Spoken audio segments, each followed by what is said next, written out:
শয়তান কয় আংটি হাতে থাকলে আমার দেখা যাইব। হ্যাঁ, আংটি খুললা নদীতে ফেলাই দিস। কই ফেলাই দিছে? কই আংটি ফালাইয়া নদীতে বাতাসের সঙ্গে মিশে গেছে গা। এখন তো আর দেখা যায় না। এখন সুলাইমানের বিশ্বযুদ্ধে আসিফ বিন বারখিয়া আর সেনাবাহিনী কুস্তেছেন, একদিকে জিন্নাত রে, একদিকে সুলাইমান রে। কারণ সংসদে কেউ নাই, সিংহাসনে কেউ নাই, কুস্তেছেন। সুলাইমান কোথায় আর শয়তান কোথায়, আংটি কোথায়? আসলে এক একটা তো এক এক জায়গায়। কথা বললেন না কেন? আমার ভাইরা আংটি নদীতে ফেলে দিল। নদীর একটা মাছ এটাকে খাবার মনে করে গিলে ফেলেছে। বরকতি আংটি মুআজিজা। একটা যখন মাছ যখন গিলে ফেলেছে, এই আংটি ছিল সুলাইমানের হাতে। গোটা দুনিয়া সুলাইমান পয়গম্বরের পাগল। এই আংটি ছিল জিন্নাতের হাতে। গোটা দুনিয়া জিন্নাতের পাগল। এই আংটি চলে গেল মাছের পেটে। গোটা নদীর মাছ এই মাছের পিছনে পিছনে দৌড়া। মাছকে জীবনে কত খাবার খাইলাম, কেউ দৌড়াইল না। আজকে খাইলাম কি আর দৌড়ায় করে? মাছ সামনের দিকে দৌড়ায়, নদীর মাছ পিছন দিকে দৌড়ায়। এদিকে আল্লাহর পয়গম্বর সুলাইমান আর তার শ্বশুর দুজন মাছ ধরবার জন্য সকালবেলা বের হলেন। আজকের পরিচয় শ্বশুরা, আজকের পরিচয় জেলে আর কর্মচারী না, আজকের পরিচয় হলো শ্বশুরার জামাই। কোন সুবহানাল্লাহ। আল্লাহ বলেছেন ওয়া তুইজ্জু মান তাশা ওয়া তুযিল্লু মান তাশা। আল্লাহ কখন কাকে ইজ্জত দিবেন, কখন কাকে বেইজ্জত করবেন কে জানেন? আর যেরকম কে সুলাইমান ছিলেন বাদশাহ, আল্লাহ বানাইয়া দিলেন কর্মচারী, এখন বানাইয়া দিলেন মেয়ের জামাই। আমার বন্ধুগণ, দুজন জাল ধরার জন্য নদীতে যায়। আজকের পরিচয় জেলে আর কর্মচারী না, আজকের পরিচয় শ্বশুর আর জামাই। একজন সামনে আর একজন পিছনে। কেউ কারো চোখের সামনে পড়ে না, কারণ লজ্জা আসেনি। আসেনি? লজ্জা নাই? কারণ এতদিন একজনকে বুঝলাম না, এতদিন অসেরাটা আমার কামলা ছিল, আজকে আমার মেয়ের জামাই। সুলাইমান চিন্তা করে নিয়ে বেচারা ততদিন ভাইসাব কইছি, আজকে তো আমার বাবা। কথা বল না কেন? লজ্জায় কেউ কারো সামনে পড়ে না, একজন সামনে আর একজন পিছনে। কিন্তু সুলাইমান আর শ্বশুর, তাদের কাছে তো দিন আছে, তাদের কাছে ইসলাম আছে, ওই সময়কার সত্য দিন আছে। এই জন্য লজ্জায় একজন আর একজনের সামনে পড়েন না, পিছনে দুজন হাঁটতেছেন। হেঁটে হেঁটে নদীতে গিয়ে দুজন জাল ধরছেন। দুজন জাল ধরছেন নদীতে। এদিকে এই যেই মাছটা আংটি খাইছে দৌড়াইতেছি, দৌড়াচ্ছে, নদীর মাছ দৌড়াচ্ছে। সুলাইমান আর শ্বশুর জাল ধরছেন, এই মাছটা দৌড়ে যায় ঢুকে গেছে। না শোনালেন আসতে কোন রাস্তা। আমার বন্ধুগণ, এই মাছটা যখন জালে ঢুকে গেল, গোটা নদীর মাছ দৌড়াইয়া দৌড়াইয়া আল্লাহর পয়গম্বরের বরকতে তাদের জালে ঢুকে পড়েছে। কোন সুবহানাল্লাহ। আল্লামা ওবায়দুল্লাহ সিদ্দিন কালাবী তাফসীরে দুইটা ব্যাখ্যা লিখেন। কেউ বলেছেন জাল যখন টান দিয়েছে, কেউ বলেছেন 30 নৌকা মাছ, আর কেউ বলেছেন একটা টানে 70 নৌকা মাছ হয়েছে। কোন সুবহানাল্লাহ। বরকত হয়ে গেছে। আমার বন্ধুগণ, এক পর্যায়ে জেলে চিন্তা করে বুঝলাম না, মেয়ের জামাইকে নিয়ে প্রথম দিন মাছ ধরতে এসে যদি এত বরকত যদি আগে জানতাম, 6 মাস আগে বিয়ে দিতাম। হ্যাঁ, কথা বলে। শ্বশুর যদি জানতে পারে জামাই টাকা কই আছে, মেয়েরে কইবে কই টাকা কই রাখছে, আমার কিছু দিস। আসেন ভাই, তো সুলাইমান ইসলামের কোনো কথা বলতেছে না। জেলে সব মাছ বিক্রি করে চিন্তা করে, আজকে আমার মেয়ের বাসর রাত্র, ফুল সজ্জার রাত্র, মেয়ের জন্য তো কিছু নেওয়া লাগবে। তো মাছের মধ্যে একটা বড় মাছ দেখা একটা মাছ রাইখা দিছে, যে মাছটা নিয়ে যাই, আজকের ফুলসজ্জা রাতে আমার মেয়েটা নিজের হাতে মাছকে কেটে ফ্রাই করে তার স্বামীকে নিজের হাতে খাওয়াবে। আর একটা জোরে কন্যা সুবহান। আমার বন্ধুগণ, বাড়িতে আসার পরে স্ত্রীকে বলছে, স্ত্রী শোনো, তোমার মেয়ের জামাইকে নিয়ে মাছ ধরতে গেলাম, 70 নৌকা মাছ পাইলাম। এমন সময় শাশুড়ি বলতেছেন, স্বামী রে, মেয়ের জামাইকে নিয়ে এত বরকত, আমি যদি আগে জানতাম 1 বছর আগে বিয়ে দিতাম। আগে কইছে বাটপার, মনে পড়ে না আপনাদের? বলছিল না? এখন বলতেছে 1 বছর আগে বিয়ে দিত। মানে এদের পারে যেদিকে যাই আর এদিকে যায়, এদেরকে চেনা বড় মুশকিল। কখন পল্টি মারবে আল্লাহ ছাড়া এই জমিনের হেও নিজে জানে না। কতক্ষণ ঠিক কি না? এই এলাকায় যদি মহিলারা থাকে, হুজুরে দাওয়াত দিছে কেন রে? ভালো মানুষ পাইবে না, আমাদের বিরুদ্ধে কয় কেন? আসলে বিরুদ্ধে বলছি না, যাদের মধ্যে খাসলত বা চরিত্র আছে তাদেরকে সতর্ক করছি, ঠিক আছে না? আবার পোল্ট্রি মারবো সামনে, এখন তো ভালো করতেছে না, আবার কিছুক্ষণ করে দেখতেন কি করে, আবার মারবো পোল্ট্রি সময় মতো। জেলে বলছে, শোনো, একটা মাছ নিয়ে আসছি, ওই মাছটা মেয়েটাকে দিয়ে দাও। মেয়েটা যেন ওই মাছটা নিজের হাতে কেটে ফ্রাই করে তার স্বামীকে খেতে দেয়। আমার বন্ধুগণ, গভীর মনোযোগ। মেয়েটা যখন মাছ কাটতে গেল, বিসমিল্লাহ বলে মাছ কাটতে লেগেছে।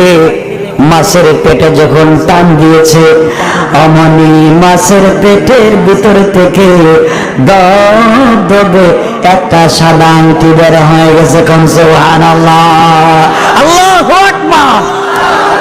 আল্লাহ পয়গম্বর একটা জেলের মেয়েকে বিয়ে করতে চান নাই।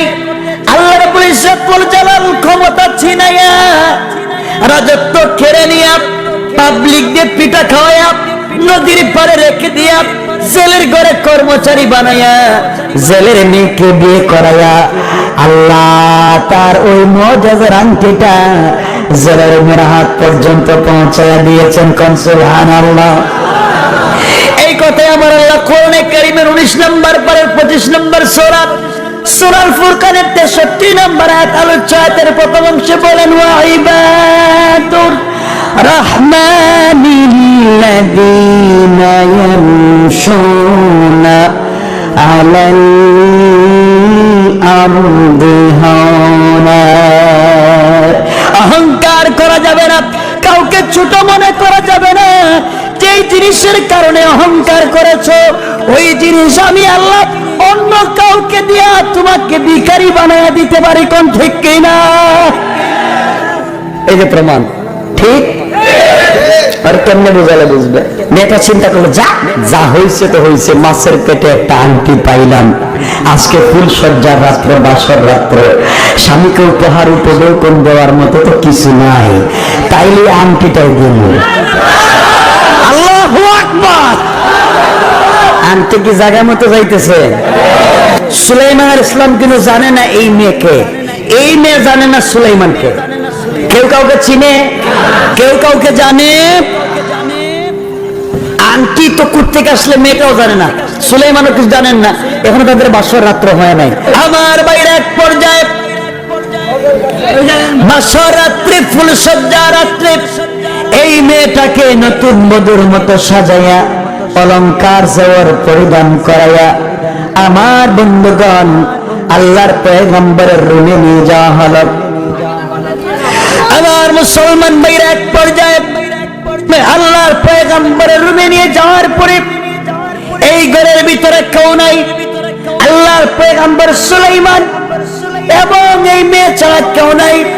কেউ কারোর সঙ্গে কথা বলে না, মেয়েটা আল্লাহর পয়গম্বরের সঙ্গে কথা বলে না। আল্লাহর পয়গম্বর মেয়েটার সঙ্গে কথা বলেন না, কারণ মেয়েটা কোনোদিন পয়গম্বরকে দেখে নাই, পয়গম্বর কোনোদিন মেয়েটাকে দেখে নাই। কেউ কারোর সঙ্গে কথা বলে না।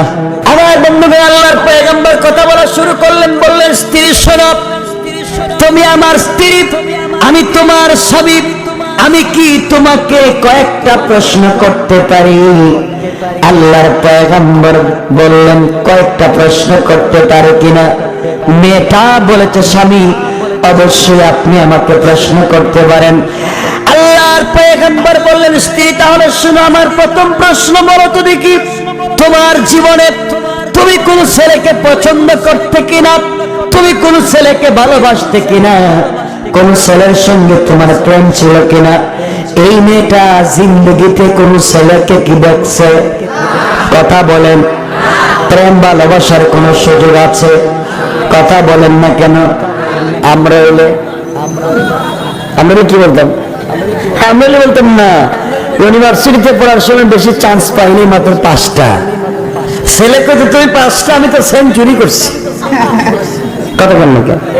এটা হচ্ছে বাংলাদেশের ইউনিভার্সিটি কন্ডিশন, যেখানে জাহাঙ্গীরনগর বিশ্ববিদ্যালয়ের ছাত্র মানিক রসায়নের ছাত্র 100 ছাত্রীকে দর্শন করে দর্শন সেঞ্চুরিতে সেলিব্রেট করার জন্য বন্ধু মহলে মিষ্টি বিতরণ করেছে। সত্য কথা বলছে, এটা আমার লেখা একটা বই, the correct answer of the time, সময়ের সঠিক জবাব। এই বইয়ে আমি সত্য ইতিহাসগুলো তুলে ধরেছি। আমার বন্ধুগণ, এক পর্যায়ে মেয়েটা কোনো কথা বলে না। আল্লাহর পয়গম্বর বললেন, দেখো তুমি কোন ছেলেকে পছন্দ করতে কিনা বলো। এমন সময় আল্লাহর পয়গম্বর তাকে দেখেন মেয়েটার চেহারা কালো। আল্লাহর পয়গম্বর বললেন, কিছু হলে বলতে পারো। মেয়েটা বলতে যে, স্বামী রে, আমার জীবনে একটা ভুল আছে, শুনলে আপনি কষ্ট পাবেন, ব্যথা পাবেন, এই জন্য বলতে চাই না। আল্লাহর পয়গম্বর বলেন, কি ভুল বলতে পারো? মেয়েটা বলতে যে, স্বামী রে, আমার জীবনে একটা অন্যায় আছে, আপনি শুনলে কষ্ট পাবেন কিনা? আল্লাহর পয়গম্বর বলেন, না, ব্যথা পাবো না, বলো। মেয়েটা বলছে, স্বামী আমি 1 বছর একটা ছেলেকে ভালোবাসি, 1 বছর থেকে একটা ছেলেকে ভালোবাসি, ওই ছেলে ছাড়া আমার জীবন বাঁচবে না, একদিনের জন্য হলেও ছেলেটাকে আমি চাই। আল্লাহ পয়গম্বর আশ্চর্য হয়ে গেলেন। বাবা বলল, জিন্দগিতে কোন ছেলেকেও মেয়েটা দেখে নাই, আর মেয়েটা বলতেছে 1 বছর থেকে একটা ছেলেকে ভালোবাসে, তাহলে কি বুরকার ভিতরে শয়তান ঢুকে গেছে? কথা বললেন কেন? আমি কি বর্তমান পরিস্থিতিগুলো বোঝাতে পারতেছি? মানে কোরআনের ভাষায় ওইটা বোঝাতে চাচ্ছি। আমার ভাইরা, আল্লাহর পয়গম্বর আশ্চর্য হয়ে বললেন, স্ত্রী বলো, কে 1 বছর তুমি কোন ছেলেকে ভালোবাসলে? তোমার বাবা বললেন, কাউ, তুমি কোনদিন কোন ছেলে দেখো নাই? মেয়েটা বলতে, স্বামী রে, সত্যিকার অর্থে আমি কোনদিন কোন ছেলে দেখি নাই, কিন্তু না দেখেও আমি তার প্রেমে পড়েছি, তাকে 1 বছর থেকে ভালোবাসি। আপনি জানেন না, আজকে আমার মা যখন আপনার ঘরে আমাকে দিয়ে যায়, এমন সময় আমি যাই নামাজ বিছায়া 2 রাকাত নামাজ পড়ে দোয়া করেছি, আর বলেছি, আল্লাহ তাআলা, যাকে ভালোবাসলাম 1 বছর, যাকে পাওয়ার জন্য আঘাত প্রাপ্ত হলাম, যাকে পাওয়ার জন্য গভীর রাত্রে নামাজ পড়েছি, পাওয়ার জন্য সারাদিন রোজা রেখেছি 1 বছর, আয় আল্লাহ, দুনিয়া তাকে পেলাম না, মা বাবা অন্য জায়গায় আমাকে বিয়ে দিয়ে দিলেন। আগমনী দুনিয়ার জীবনে ধৈর্য ধারণ করে চলতে পারি, কিন্তু ইন্তেকালের পরে আমি যেমন ছেলেকে না হারিয়ে যাই। কোন সুবহানাল্লাহ। পয়গম্বর তো আরো আশ্চর্য, বিয়ে করলাম আমি, আর মেয়েটা দোয়া করছে তার বয়ফ্রেন্ডের জন্য। রাগ উঠছে না? সুলাইমানের রাগ উঠে নাই? আমরা হইলে কথা, চুরিটা কই পাইতেছি না কেন?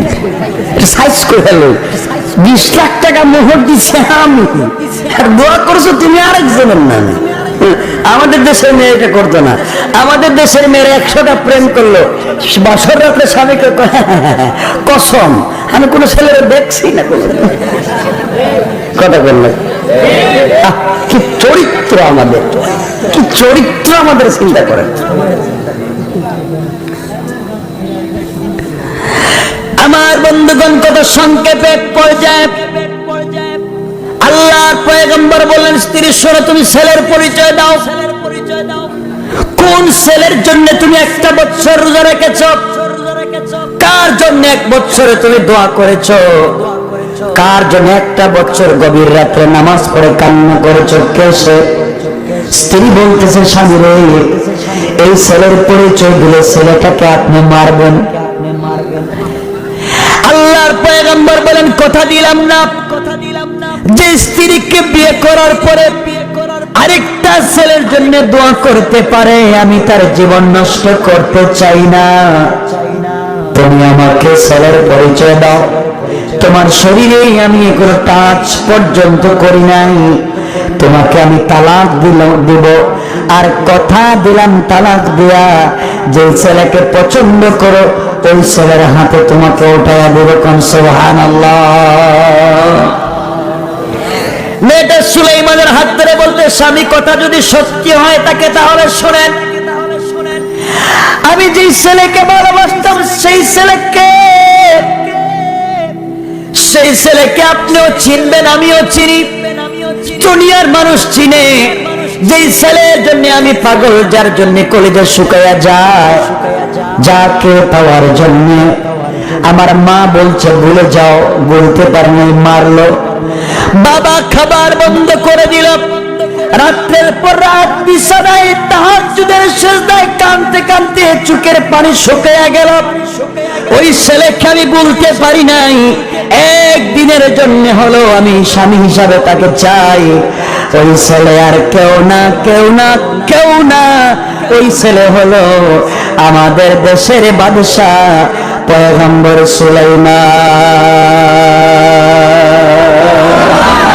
আল্লাহু আকবার। সুলাইমান চিন্তা করে, আমার নাম বললো কেন? আমার নাম বলতেছে কেন? কিন্তু আল্লাহ নোটিশ করেছেন, সুলাইমান পরিচয় ওপেন করা যাবে না। এখন যদি বলেন তুমি যার জন্য এত কষ্ট করছো, আমি তো হেই সুলাইমান। সুলাইমান না, আমার ঘরে 1 বছর কর্মচারী ছিল, তুমি সুলাইমানের দিকে আও, বাসর করো, বউ মারবো। কথা কন না কেন? কি কঠিন পরীক্ষা, চিন্তা করে। আল্লাহ সূরা হুজরাতে বলেছেন, ওয়ামতাহানাল্লাহু কুলুবাহুম লিত্তাকওয়া। কি কঠিন পরীক্ষা। ফুলসজ্জা রাত্রে স্ত্রীর কাছে নিজের পরিচয় ওপেন করতে পারছেন না। ভুল করেছেন কয়টা? কি বিপদে, চিন্তা করে। এখন চিন্তা করেন, সুলাইমান চিনে কেন? বললেন তুমি সুলাইমানকে কেমনে চিনো? এখন তো সুলাইমান ইসলাম চিন্তা করতে পারতেছেন না, তাইলে এই মেয়েটা কে? এমন সময় মেয়ে বলতে, স্বামী শোনেন, আল্লাহর পয়গম্বর সুলাইমান বিয়ে করবেন এই খবর গোটা দুনিয়ায় প্রচার হয়ে গেল। আমার মা আমাকে বলেছিলেন, মায়ের কথা শুনে বলেছিলাম, আম্মা জান, জীবনে যদি সুলাইমানের স্ত্রী হতে পারতাম ভাগ্যের পরিবর্তন হয়ে যেত। মা আমাকে আঘাত করেছেন, মা আমাকে মারছে, দুঃখের শেষ নাই, ব্যথা পাই নাই। কিন্তু বিয়ের প্রস্তাব লিখি সুলাইমানের কাছে পাঠিয়ে দিয়েছিলাম। কিন্তু সুলাইমান আলাইহিস সালাম আমি গরিব মনে করে, জেলের মেয়ে মনে করে আমার প্রস্তাবটাকে তিনি কবুল না করে টুকরা টুকরা করে ফেলে দিয়েছিলেন, টুকরা করে ফেলে দিয়েছিলেন। ওই দিন মনে বড় ব্যথা পেয়েছিলাম, আর আল্লাহকে বলেছিলাম, আল্লাহ এই দুনিয়ার জমিনে সুলাইমানকে পাওয়ার জন্য আমি এত পাগল, তার ক্ষমতা চাই না। তাকে একমাত্র ভালোবেসেছিলাম জান্নাত পাওয়ার জন্য। আমি গরিব হওয়ার কারণে আমার প্রস্তাবকে তিনি টুকরা টুকরা করে দিলেন। আয় আল্লাহ, তোমার কাছে আমি চাইলাম, তুমি তো চাইলে সুলাইমানকে গরিব বানাইয়া আমাকে ধনী বানাইয়া সুলাইমানকে আমার স্বামী বানাইয়া দিতে আমার আল্লাহর একটা মিনিটও দেরি হবে না। কোন সুবহানাল্লাহ। ও স্বামী, এত দোয়া করলাম কিন্তু কবুল হয় নাই। কবুল হয়েছে? সুলাইমান ইসলাম চিন্তা করেন, তাইলে এই মেয়ে কি ওই মেয়ে? যেই মেয়ে 1 বছর আগে আমার কাছে বিয়ের প্রস্তাব দিয়েছিল শেষ পর্যন্ত ঘুরাইয়া এই জায়গায় কে আনছেন? কে? কেন? কেন? এই কথাই আমার আলোচনাতে আল্লাহ বলছেন ওয়া ইবাদুর রাহমানিল্লাযীনা ইয়ামশুনা আলাল আরদি হাওনা। অহংকার করা যাবে না। কোরআনের ঘটনা আমার পয়গম্বর মাত্র একটা বিষয় কথা বলেছে, আমি আল্লাহ কোথায় নিয়েছি? তোমরা তো পয়গম্বর না, তোমরা যদি অহংকার করো তার চাইতে কঠিন শাস্তি আমি আল্লাহ দিতে পারি। আমার বন্ধুগণ, সুলাইমান মেয়েটাকে চিনতে পারছেন? পারছেন? মেয়েটা চিনছে? মেয়েটা চিনছে? চিনে নাই। সুলাইমান তো চিনতে পারছেন, মেয়েটা চিনে নাই। সুলাইমান বলেন আল্লাহ আমি কি সেই জায়গায় আসছি এখন? আমার বন্ধুগণ, মেয়েটা বলছে স্বামী আপনি চিন্তা করবেন না, আপনি চিন্তা করবেন না, সুলাইমানকে পাই নাই, কিন্তু আমার মা আমার বাবা বলেছেন আপনি বড় সৎ চরিত্রবান আমানতদার, সুলাইমানকে পাই নাই, আজকের থেকে আপনি আমার নতুন সুলাইমান, আমি আপনার খিদমত করে জান্নাতে যেতে চাই। আল্লাহর পয়গম্বর বললেন তুই সুলাইমানের স্ত্রী হতে চাইলে কেন?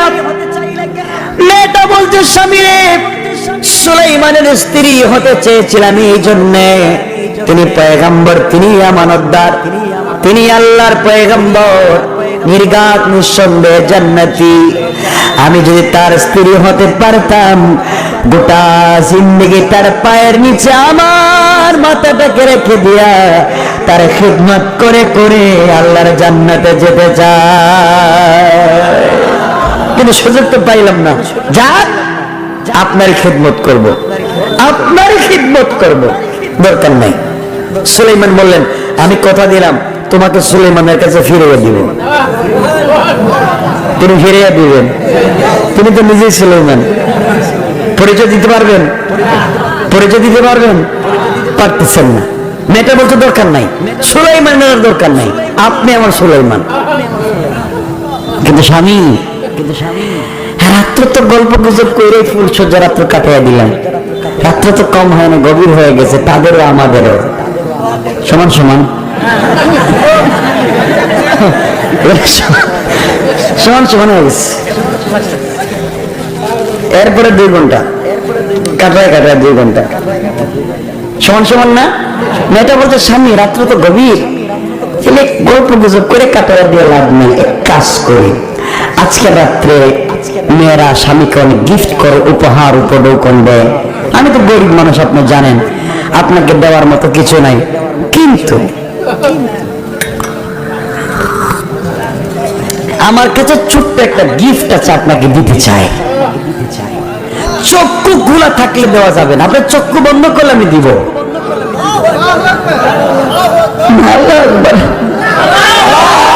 আরেকটু জোরে করুন আল্লাহু আকবার। আল্লাহ ফিরিয়ে দিতেছেন, শিক্ষা দিয়া দিতেছেন, আর আমাদেরকে শিক্ষা দিচ্ছেন অহংকার কইরো না, এই গাটে নিবি। কথা বলেন না কেন?